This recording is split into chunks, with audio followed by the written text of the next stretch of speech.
ralentir. Point 27. À la fin de mon adolescence, j'avais collé un mot derrière la porte de ma chambre. Va grimper aux arbres. Quand l'anxiété apparaissait, il me rappelait de couper court à la spirale descendante en allant courir dans le bush, à un quart d'heure de la maison dans laquelle je vivais en colocation, pour grimper dans un arbre. Je restais là parfois pendant 1 heure, au-dessus des gens qui prenaient leur chien après le travail, les jambes irritées par la sève d'eucalyptus. Je crois que c'est le grotesque de la situation qui me sortait de la spirale. Il m'arrive encore parfois de grimper aux arbres, en quête de cette même secousse absurde. Mais la plupart du temps, désormais, je vais marcher. Point 28. Cela dit, avant que j'apprenne à marcher, j'avais presque épuisé mes ressources. Sans doute cette crise de la trentaine prolongée que j'ai déjà mentionnée à plusieurs reprises. Il est peut-être temps que je vous explique ce qui s'est passé. J'étais rédactrice à Cosmos depuis près de 4 ans, débordée la plupart du temps.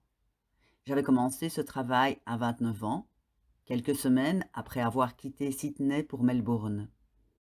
2 semaines après avoir pris la décision, j'avais chargé la voiture, une Toyota Corolla à l'époque, et pris la route. Je n'avais jamais ouvert ce magazine de ma vie, à part dans la salle d'attente de médecins. Je n'avais jamais été rédactrice non plus, ni géré une équipe. De plus, et comme je l'ai vite compris, comble de malchance, je ne possédais ni maquillage, ni sèche-cheveux, ni talons, ni fossiles. Je dois rendre justice à l'éditrice qui m'a embauchée à l'époque. Elle a su dénicher une employée super sérieuse qui jouerait le jeu le temps que cela devienne naturel pour elle, de sorte que, tout en travaillant d'arrache-pied, elle finirait par ressembler aux autres rédactrices, celles qui avaient fréquenté les écoles privées de filles et savaient ce qu'était le lissage japonais. Car une employée super sérieuse ne fait de toute façon que travailler, y compris une fois qu'elle a appris le jeu de la séduction et qu'il est devenu naturel. J'adorais mon travail. J'étais accro à l'adrénaline et j'apprenais très vite. C'était un plaisir. Je m'éclatais en jouant mon rôle du mieux que je le pouvais. Mais au bout de quelques années, j'ai été rattrapée par mes problèmes. À l'époque, je m'extirpais d'une histoire d'amour très toxique, de celle dont je disais aux femmes de se méfier dans la rubrique sentimentale du magazine. Je m'étais éloignée de mes amis. On t'a perdu, m'avait dit mon amie Rani un soir lors d'un dîner qui avait été annulé et reporté 3 fois par mes soins. Et je buvais une bouteille de vin rouge tous les soirs. Je fumais aussi. J'étais devenue accro au travail, toujours à fond. Je cherchais à atteindre l'impossible avec un acharnement de plus en plus grand, parce que c'était tout ce que je savais faire. Aller à fond et courir. Je n'arrêtais pas de courir. Je courais des kilomètres pour aller travailler, je courais à mon cours de yoga, je faisais des courses sur sable. J'ai aussi fait des courses de VTT de 24 heures. Je dormais 3 ou 4 heures par nuit. J'allais travailler tôt le matin, y compris le week-end, pour que tout roule. J'étais exténuée, mais je continuais. J'avais eu des palpitations et perdu beaucoup de poids. Je perdais aussi mes cheveux. Quand je tirais sur un bras de cheveux, c'était une mèche entière qui se détachait. La rédactrice beauté m'avait apporté une poudre épaississante pour les cheveux, pour que je l'essaye. Et puis, nous étions en train de rédiger un article sur un test d'hormones anti-mullériennes qui venait d'arriver en Australie, censé permettre aux femmes de calculer le nombre d'années de fertilité qu'il leur restait.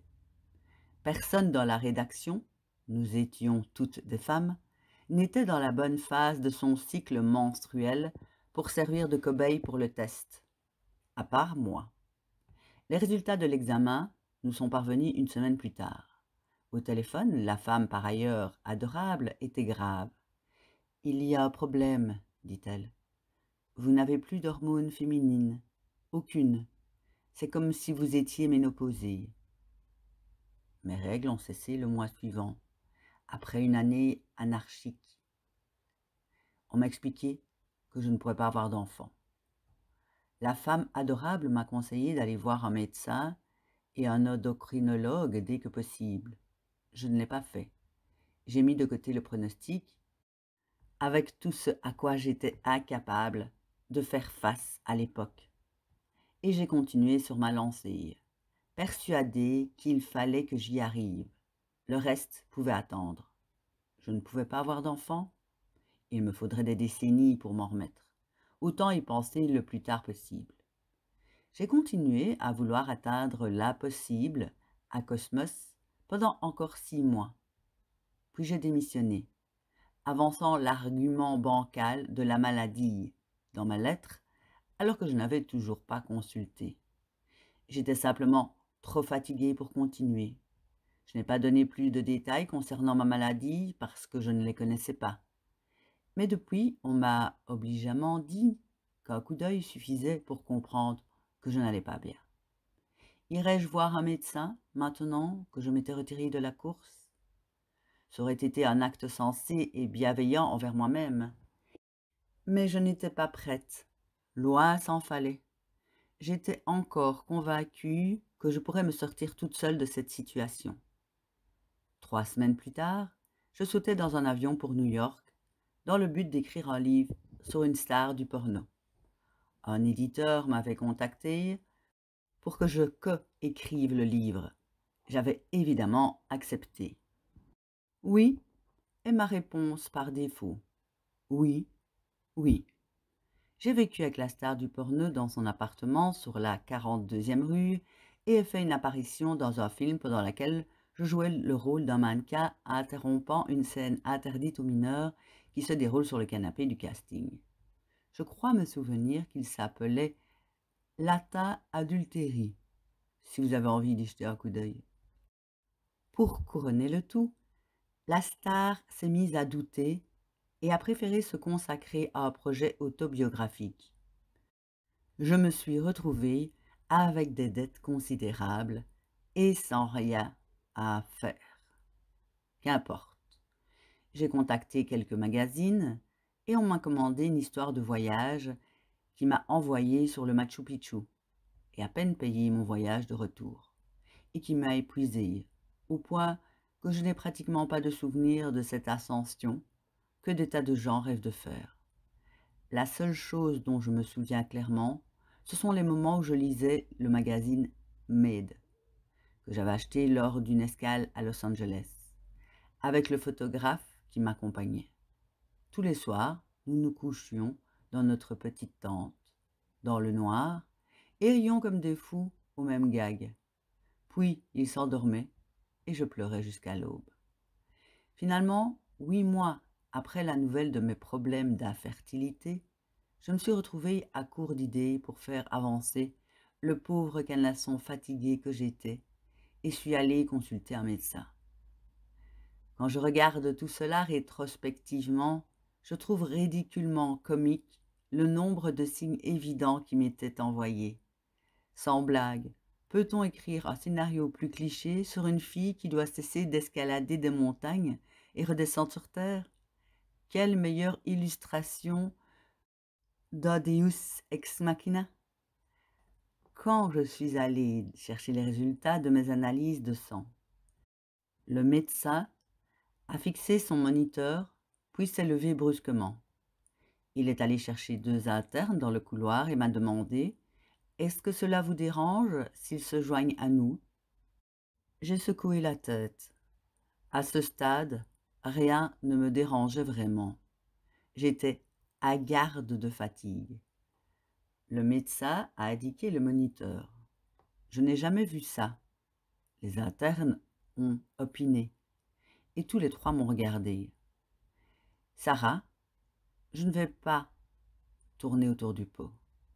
C'est un miracle que vous soyez encore debout. » Je ne l'ai pas contredit, j'avais rassemblé mes dernières forces pour me rendre à l'hôpital. Toutes mes articulations me faisaient souffrir quand je me levais du canapé.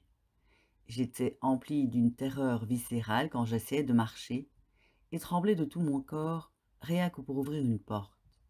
Je comparais mon état à un lendemain de triple cuite, à un cas grave d'énervement prémenstruel et à une grippe, de celles qui vous font grimacer quand le téléphone sonne. Tout cela en même temps. Quand je voulais sortir de chez moi, on aurait dit ces cauchemars dans lesquels on essaye d'échapper à un monstre des marécages alors qu'on a les jambes embourbées dans la vase. Ou alors, on passe un examen et on n'arrive pas à lire la feuille, quoi qu'on fasse. C'était exactement ça. « Je tombe souvent », ai-je répondu au trio assis face à moi en leur montrant les égratignures sur mes genoux. Le médecin m'a expliqué que j'avais une thyroïdite de Hashimoto, une maladie auto-immune de la thyroïde, cette petite glande en forme de papillon située dans le cou. Quand le corps reçoit une avalanche constante d'hormones de stress, cette glande se détériore et cesse de produire des hormones. Or, comme ces hormones ont un impact sur toutes les cellules, le dysfonctionnement de la thyroïde affecte tout le métabolisme, ou du moins les parties du corps qui font de nous des humains. Le médecin m'a dit que j'étais le pire cas qu'il ait jamais rencontré. Quelques semaines plus tard, des examens complémentaires ont révélé que je n'avais pratiquement plus de leucocytes, que j'étais prédiabétique et que j'avais développé de l'ostéoporose dans la hanche droite et dans la nuque. On m'a confirmé que je ne pourrais pas avoir d'enfant. « Vous avez trop attendu pour pouvoir être traité, » a dit le médecin. « Et si j'avais attendu plus longtemps, vous auriez eu un arrêt cardiaque d'ici une semaine ou deux. » Un endocrinologue m'a dit que j'étais un squelette surrénalien. « Vous êtes une Ferrari avec une belle peinture, mais qui monte à 180 km/h en première. À l'intérieur, vous êtes du métal qui frotte sur du métal. » Le médecin me tend une ordonnance d'hormones de synthèse que je continue à prendre depuis au dosage minimum en me disant « Il faut vous arrêter. » Point 28. Il y a quelques années, à la veillée funèbre de mon cousin, j'étais en train de manger des toasts aux asperges découpés en carrés dans la véranda, en compagnie du pasteur, quand une sensation m'a submergée. Elle était un peu flottante. Tout est devenu silencieux. Les rideaux ont tourbillonné. C'était une humeur particulière. Je vais vous la décrire. C'était un ouf, énorme, immense, vivant, relié, résigné, irrité et vulnérable. Mon cousin avait vécu dans l'angoisse. Il s'est suicidé à 15 ans. C'était très dur et très triste. Mais j'ai ressenti une douceur envahir la pièce, tandis que toutes les personnes présentes éprouvaient la plénitude de la vie. Je trouve que les obsèques ont souvent ce bel effet sur nous. J'ai éprouvé une sensation comparable en digérant le diagnostic que le médecin venait de poser sur mon état. Un doux soulagement. Et c'est vrai, j'étais excitée. Ce qui venait de se produire allait changer les règles du jeu. Ça, maman, c'est du sérieux. Voilà une autre chose que je me dis en boucle intérieurement. Elle fait partie de mes tocs. Pour ceux qui sont nés après les années 1990, ça, maman, c'est du sérieux est le nom d'un groupe, bien avant votre naissance. Je dis cette phrase quand il se passe quelque chose d'important, comme les 3 fois où je suis tombée amoureuse et les fois où j'ai eu de graves accidents de VTT qui m'ont envoyé à l'hôpital. Je savais qu'une occasion m'était offerte et que je devais la saisir en douceur. C'est drôlement sérieux, impressionnant et étourdissant, et il est possible que je n'aie pas la force de digérer cela. Quand le médecin m'a fait part de son diagnostic, j'ai su qu'on venait de tirer une sonnette d'alarme. Point 30. Voilà pourquoi la thyroïdite de Hashimoto est la maladie idéale pour les gens comme moi. Elle fait grossir. J'ai pris 15 kilos en un mois. On perd ses cheveux par poignée, les ongles se dédoublent, on perd le tiers externe des sourcils, bizarre, de vilains gros boutons ornent le visage, on souffre d'hyperhidrose, de ballonnement, de rétention d'eau, de constipation, de léthargie et d'une inaptitude à l'exercice. L'exercice aggrave tous les symptômes décrits ci-dessus, ainsi que d'une incapacité invalidante à prendre des décisions liées à la défaillance de la thyroïde. Quand cela se produit, le fond de teint vire au blanc et le maquillage au rose fluo. Le bruit et la lumière sont douloureux et on a envie d'être seul. En substance, elle fait voler en éclats tout ce par quoi les individus de type A rigides comme moi se définissent. Elle s'attaque à notre vanité, notre orgueil, notre blindage émotionnel. Mais la thyroïdite de Hashimoto a également une autre fonction essentielle. Elle nous arrête alors que nous sommes incapables de nous arrêter de nous-mêmes. C'est comme si notre corps prenait la parole. Eh bien, si tu ne t'arrêtes pas, c'est moi qui vais m'arrêter. Je vais m'effondrer ici, en plein milieu, et t'empêcher de continuer sur cette voie jusqu'à ce que tu reprennes les choses en main. Quand je dis cela dans mes conférences, les premiers rangs hochent vigoureusement la tête. C'est une autre caractéristique des gens atteints de maladies auto-immunes. Ils sont particulièrement sérieux. Je ne sais pas lequel de cette maladie ou du comportement est là le premier, et ont tendance à s'asseoir devant, à poser des questions, à se pencher en avant, impatients d'en savoir davantage. Quand j'ai reçu le diagnostic, tout me faisait mal, très mal, et mon anxiété s'est exacerbée, évidemment. Toute ma vie, j'avais été dynamique et me voyais avec une certaine arrogance, comme une personne en forme, au physique relativement androgyne. Je soutenais que j'étais davantage qu'un physique, que j'avais d'autres qualités. Une fois que j'ai pris 15 kilos, j'ai trouvé mon corps carrément repoussant. En fait, je crois que cela a toujours été le cas. Je ne suis pas la seule femme dans ce cas. Le fait d'être mince, sans chair ni courbe, dit Bourlet, qui m'entrave et m'empêche de m'habiller et de bouger, signifiait que je pouvais plus facilement ne pas prendre mon corps en considération. Désormais, j'avais une maladie qui se voyait, ce qui a suffi à m'entraîner dans des zones encore plus sombres que je ne pouvais plus ignorer. Les autorités affirment que 80 à 90% des personnes atteintes de maladies auto-immunes souffrent d'anxiété et ou de dépression. L'inflammation liée à la maladie provoque une inflammation dans le cerveau, facteur d'anxiété. Qu'est-ce qui provoque une maladie auto-immune? En général, on a une prédisposition héréditaire qui peut se déclencher sous l'effet d'un virus. Les toxines, le gluten, les aliments acides, l'excès de sport, les effets toxiques des fréquences électromagnétiques, le fluor et le soja sont aussi incriminés. Les recherches les plus récentes désignent l'inflammation et la dysbiose intestinale ainsi que, quelle surprise, le sucre qui agit comme un déclencheur vraiment toxique.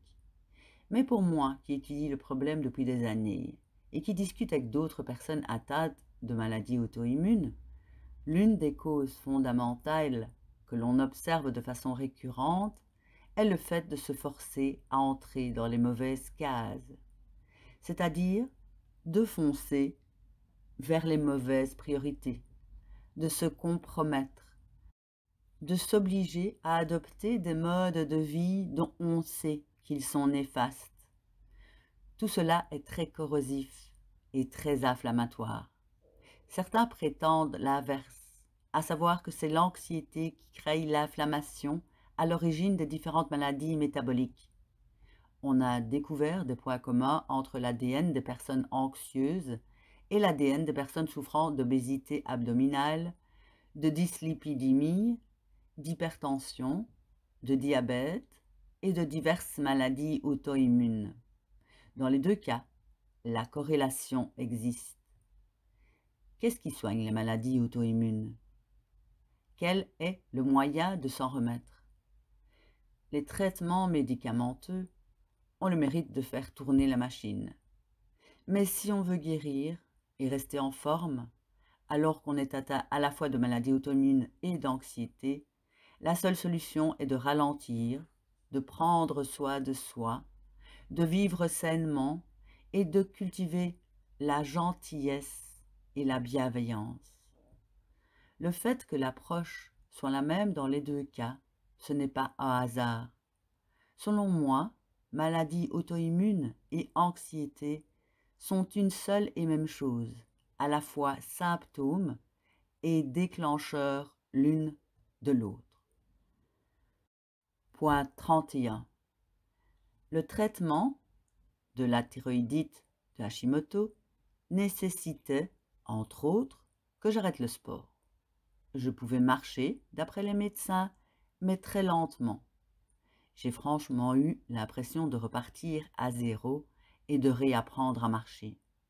Quand on ne connaît que deux vitesses, allumée ou éteint, la modération tranquille de la marche affecte la perception qu'on a de soi. J'avais envie de courir, mais rien que l'idée, précédant la décision de me mettre à courir, provoquait un « aïe » à la tête, comme un rire perçant dans la tempe. Marcher avec un minimum de tension dans le corps ou dans l'esprit faisait « aïe » aussi. C'est devenu mon baromètre. Cette convulsion perçante mais confuse, signalant que je me fourvoyais. Une mixture nauséabonde de regret, de colère et de dégoût qui me saisissait dès que je faisais quelque chose dans l'excès. Si vous avez déjà été gravement malade, vous connaissez peut-être cette sensation. Si vous souffrez d'anxiété aussi, elle arrive évidemment pour nous arrêter, ou du moins nous obliger à ralentir et à prendre soin de nous. Je sais, c'est vraiment bizarre de fonctionner de cette manière. Si vous êtes du genre à aller vous coucher quand vous avez une grippe, c'est-à-dire si vous êtes naturellement doué pour la vie, vous serez étonné que nous autres, nous trouvions ce phénomène extraordinaire. J'ai donc appris à marcher, en même temps que j'ai appris à méditer. Cela a été un volet important de mon processus de guérison, tant pour la thyroïdite de Hashimoto que pour l'anxiété, et ça l'est toujours. Marcher, tout simplement. Quand je suis anxieuse ou en crise thyroïdique, c'est-à-dire en état d'inflammation, je pense à marcher. Pas loin, pas vite, pas avec élégance. J'inspire sur 3 pas, gauche, droite, gauche, et j'expire sur 4, comme quand je pratique la respiration abdominale, mais en avançant. Je compte et je respire. Je porte mon attention sur l'énergie que j'aspire de la terre par la plante des pieds jusqu'à la tête, 2, 3. Puis je fais redescendre le bourdonnement beige dans les jambes, les pieds et la terre. 2, 3, 4. Je respire l'énergie en boucle, sans m'arrêter. Je me déplace lentement et en rythme, comme ça. Au bout d'un moment, j'ai l'impression d'être un conducteur, alimenté par un énorme générateur, notre planète qui tourne. Pour ce faire, il faut marcher vraiment lentement. C'est tout l'intérêt, parce que toute l'attention se concentre dans le cerveau, sur le fait de respirer et de rester debout, et l'anxiété est reléguée au second plan. Je me revois un matin, alors que je pratiquais cet exercice depuis 2 mois, marchant le long de la côte, près de l'endroit où je vivais à l'époque. Il était tôt, le doux soleil d'hiver ricochait sur la mer étincelante et illuminait mon visage, et je me suis rendu compte que je souriais. Je souriais à l'intérieur, sans effort. Je ne comptais plus mes respirations, mais je marchais toujours lentement et prudemment, en faisant monter et descendre en moi l'énergie de la terre.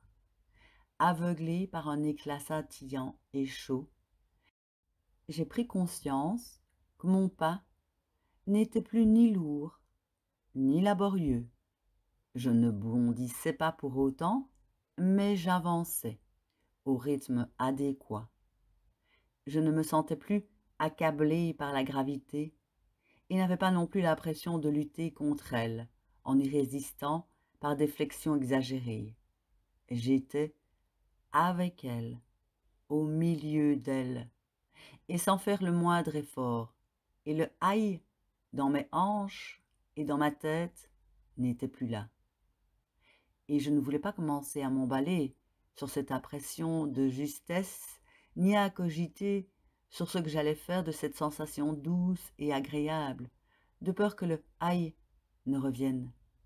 Alors, j'ai marché tout simplement.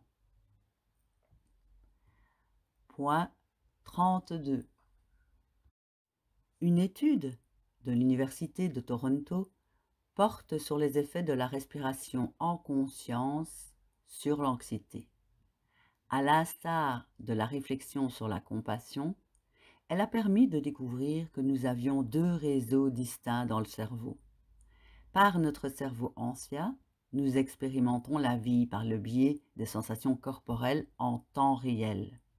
Par contre, le cerveau plus récent, qui est notre cerveau par défaut, tend à nous guider en fonction de notre discours intérieur, omniprésent en arrière-plan. En conséquence, on ne vit pas la brise tiède ou un éblouissant coucher de soleil au présent. Au contraire, le coucher du soleil déclenche un discours intérieur sur le fait qu'il se fait tard et qu'il faut se dépêcher de rentrer pour décongeler cette fichue viande pour ce soir. Selon l'étude, quand on active un réseau, l'autre se met en veille ou se déconnecte. Donc, pour en revenir à la beauté de la marche que je préconise contre l'anxiété, il semblerait qu'en se concentrant sur la respiration, la terre et les pas vécus comme simples sensations corporelles, on ralentisse le mécanisme bruyant du discours intérieur qui détourne l'attention du moment présent. Selon une autre théorie, la marche apaise l'anxiété parce qu'elle permet aux hormones du stress d'être évacuées. Nous sommes programmés pour éliminer les hormones du stress accumulées, une fois que le déclencheur du stress a été activé. Un serpent nous coupe le chemin, nous paniquons. Les hormones jaillissent et disent à notre corps de se sauver le plus vite possible. Nous nous sauvons, mais les hormones restent. Lena Dunham a parlé à plusieurs reprises de son anxiété en public. À ceux qui sont aux prises avec l'anxiété, les TOC, la dépression, je sais que c'est super agaçant de s'entendre dire qu'il faut faire de l'exercice. Et il m'a fallu 16 ans de traitement médicamenteux pour le comprendre. Je suis contente d'avoir compris. Ce n'est pas une question de fesses, mais de cerveau. Il est prouvé que le mouvement, et en particulier la marche, apaise l'anxiété en cas de pic d'hormones de stress. Il suffit de marcher 20 à 30 minutes, 5 fois par semaine, pour diminuer l'anxiété aussi efficacement que des antidépresseurs. Mieux, l'effet est immédiat. Le taux de sérotonine, de dopamine et d'endorphine augmente dès qu'on se met à bouger. Notez bien que je ne suis pas en train de vous suggérer de balancer vos médocs et de vous inscrire à un camp d'entraînement. Je ne fais que souligner l'efficacité de l'exercice. Et puisque j'en suis aux mises en garde, je vous déconseille les pratiques sportives intensives si vous êtes anxieux. Mieux vaut y aller lentement et en douceur. Alors, marchez, tout simplement. Point 33. Je marche pour aller travailler, dîner avec des amis ou participer à des réunions. Je m'arrange pour passer mes appels téléphoniques sur le trajet entre la maison et le travail. J'ai calculé que j'ai eu une voiture pendant seulement 5 de mes 22 années de permis. C'est en partie pour pouvoir marcher davantage. Voici donc un autre tuyau pour améliorer votre parcours d'anxieux. Débarrassez-vous de votre voiture. J'ai adapté ma garde-robe à la marche. Pratiquement toutes mes chaussures sont plates, avec des semelles qui amortissent les chocs. Ma garde-robe se compose essentiellement de vestes de sport portées sur des shorts et des pantalons extensibles, avec le genre de fringues drapées que les gens comme Gwyneth Paltrow portent quand ils posent à la maison pour les magazines. Pour les soirées d'affaires, je mets une jolie robe et des tongs ou des baskets légères qui tiennent dans ma grande pochette quand je les troque pour mes talons juste avant d'arriver. Les grandes pochettes font aussi partie de ma garde-robe de névrosée qui marche. Les gars, vous n'avez même pas à vous coltiner ce genre d'entrave. Alors, marchez. Point 34. Je suis aussi une folle de la randonnée. Le week-end, je me libère du temps pour aller crapahuter. Je saute dans un train avec une carte de randonnée, ma carte de crédit ou un billet de $5 coincé dans mon soutien-gorge. Et je m'élance dans le bush, au milieu des rochers, de la terre et des criques l'espace de quelques heures. Je voyage pour aller randonner, c'est mon activité favorite. Je pars pour la Sierra Nevada, dans les îles grecques, ou passe d'un comté anglais à un autre. Si c'est une histoire de quelques jours, je n'emporte qu'un sac de toile contenant des sous-vêtements de rechange, de l'eau, mon téléphone, ma brosse à dents et éventuellement un ou deux concombres à grignoter pour m'hydrater. Je vais marcher 8 heures par jour pendant une semaine, toujours seul. Friedrich Nietzsche et Charles Darwin faisaient la même chose. Tous deux marchaient tous les jours jusqu'à un âge avancé. Tous deux souffraient d'anxiété. Tous deux comptaient sur la marche pour calmer suffisamment leur tête de façon à pouvoir résoudre des problèmes et concrétiser leurs idées inspirées. Seules les pensées nées de la marche ont de la valeur, a écrit Nietzsche. Pourquoi la marche fait-elle du bien? La randonnée nous emmène dans la nature. De nombreuses études montrent que les personnes qui vivent dans des espaces verts ont moins de problèmes de santé mentale. Il semblerait que sortir de la frénésie urbaine permette au cortex préfrontal de se mettre sur pause. Par conséquent, les hormones du stress, le rythme cardiaque et d'autres marqueurs reculent. Les scientifiques japonais appellent ce phénomène Shinrin-yoku, littéralement bas de forêt. Leurs recherches récentes mettent en avant les bienfaits de l'absorption des arômes des arbres, connus sous le nom de phytocides, cette gamme d'aérosols naturels qui émanent des arbres et les défendent aussi contre les parasites. Une étude a montré que le cortisol salivaire des sujets ayant respiré dans la forêt pendant 20 minutes était plus bas de 13,4% que celui des personnes ayant fait l'expérience en ville. La randonnée nous relie à nous-mêmes. Selon une étude de l'Université du Michigan, puisque nos sens ont évolué dans un milieu naturel, retourner dans la nature nous connecte plus honnêtement à nos réactions sensorielles, ce qui nous relie à notre être profond et favorise le sentiment d'unité. Ou pourrions-nous dire en autre chose? Les neuroscientifiques du laboratoire d'interaction sociale de Berkeley ont également découvert qu'être confronté à la nature provoquait en nous, émerveillant, la libération d'ocytocine, ces hormones qui nous procurent un sentiment diffus de chaleur et de connexion avec les autres. D'où le besoin d'interrompre une méga rencontre avec la nature quand on arrive près d'une cascade et qu'on voit un superbe coucher de soleil pour prendre une photo ou envoyer un tweet à nos amis ou notre famille. La randonnée en soi calme. Selon une autre étude publiée par Proceedings of the National Academy of Sciences, une marche de 90 minutes dans la nature fait diminuer l'inquiétude maladive et les ruminations. Les scanners des sujets montraient une diminution de l'afflux sanguin dans le cortex ventromédiane. L'augmentation de l'afflux sanguin dans cette zone du cerveau est signe de mauvaise humeur.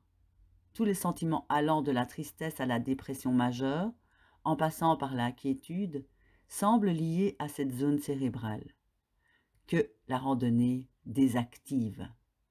Pour l'étude, un groupe témoin passait 90 minutes à marcher en ville. Les résultats étaient les mêmes. Selon un article de 2010 du journal de Sciences de l'environnement, passer ne serait-ce que 5 minutes d'affilée dans la nature suffit à améliorer considérablement l'estime de soi. Et sachez que les effets sont encore plus importants quand on marche près de l'eau. La randonnée permet d'aérer et de clarifier ses idées.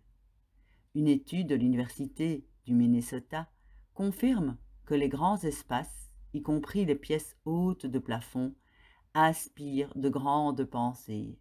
Une autre, publiée dans le Journal européen du développement psychologique, s'est interrogée sur le fait que la marche stimulait le cerveau. En général, faire plusieurs choses en même temps diminue les performances du cerveau.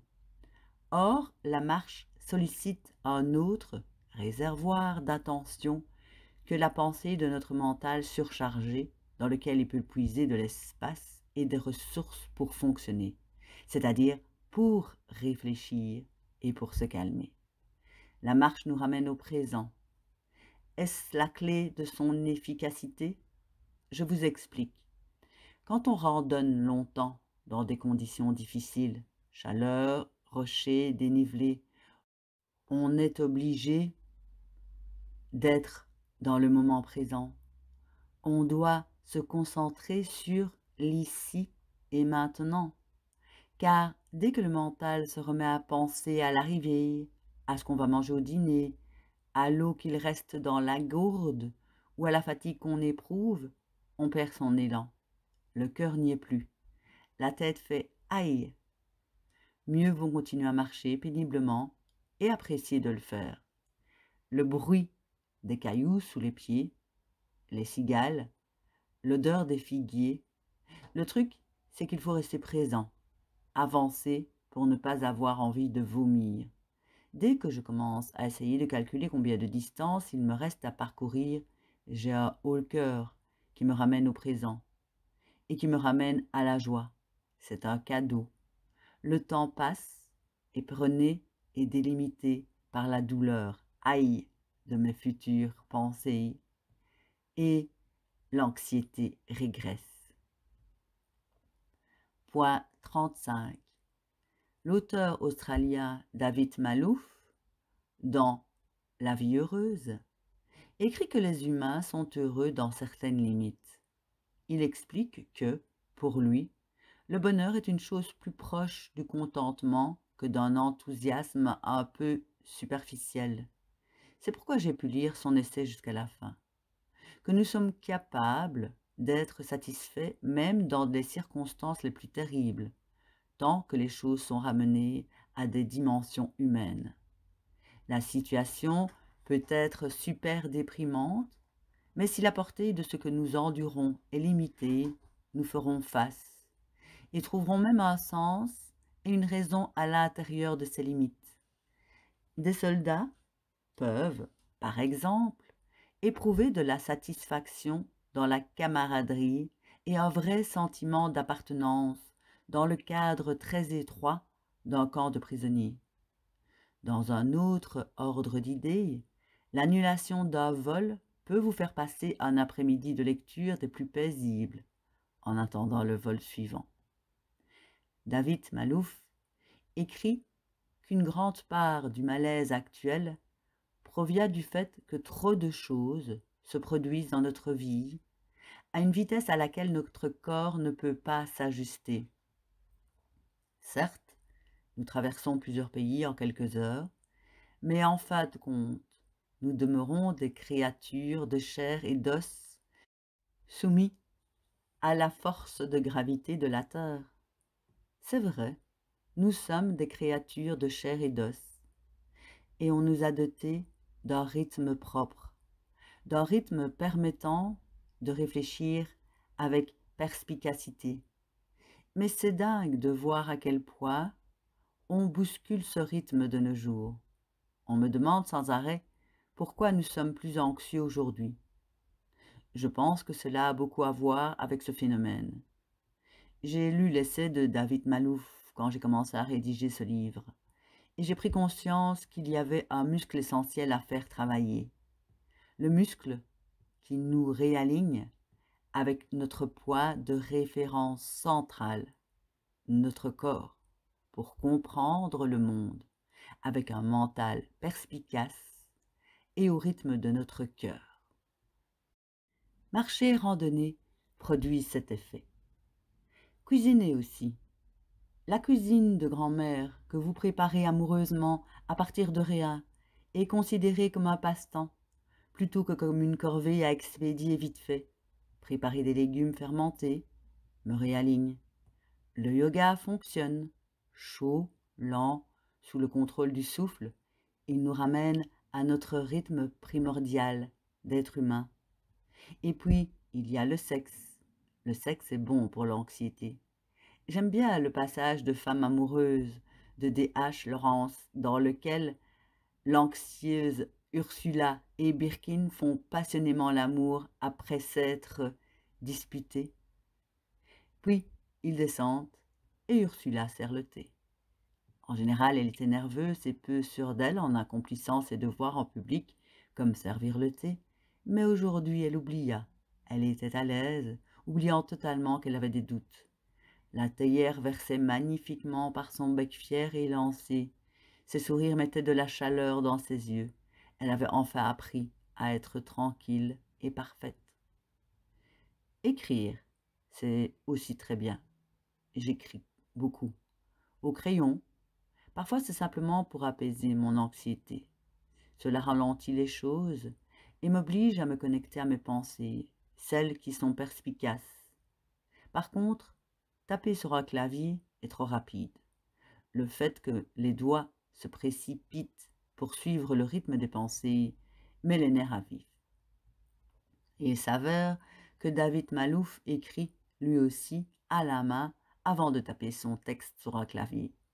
De même que James Salter, dont la prose paisible et tranquille me fait beaucoup de bien.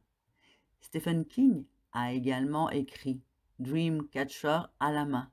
Cela vous pousse à réfléchir sur chaque mot, a-t-il déclaré à CBS News. On voit plus loin parce qu'on ne peut pas aller trop vite. Le fait que dans un premier temps, j'écrive tout à la main, y compris ce livre, amuse beaucoup mes employés. Écrivez sur une serviette, assis au bar. Dans les bars du monde entier, je m'assieds pour coucher ma solitude et ma nervosité sur le papier. Je prends tout ce qui me tombe sous la main. Des bouts de papier, le dos d'un menu.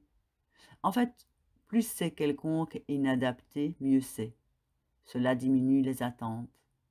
L'important n'est pas ce qu'on produit, mais le fait d'exprimer quelque chose par écrit et de se relier à ce qu'on est en train de penser ou de ressentir. E.M. Forster a posé la question: comment puis-je savoir ce que je pense tant que je ne vois pas ce que je dis? Il se trouve que j'ai écrit ce paragraphe avec un verre de vin rouge, sur la terrasse d'un restaurant au bord de la route, après une journée d'agitation où je n'avais absolument rien fait parce que l'anxiété avait pris les commandes.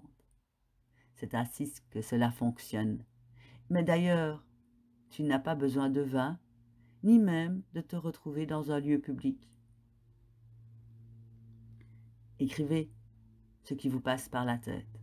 Dans mon cas, la plupart du temps, c'est illisible et sténographié. Cela date de mes années de journalisme. Je ne me relirai pas. Ça, non. Au début, vous risquez d'être cruellement conscient de votre impatience anxieuse et de votre envie d'aller vite, de sauter des paragraphes. Essayez alors de vous concentrer sur la pointe qui gratte le papier et l'encre qui coule, et desserrer un peu le stylo. Vous commencez à vous concentrer et à vous détendre. Et peu à peu, voyez si les mots commencent à ressembler à ce que vous éprouvez au fond de vous.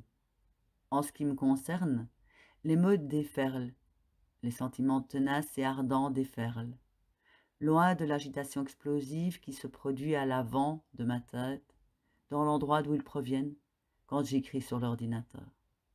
Je laisse les pensées perspicaces et sensibles émerger à leur rythme.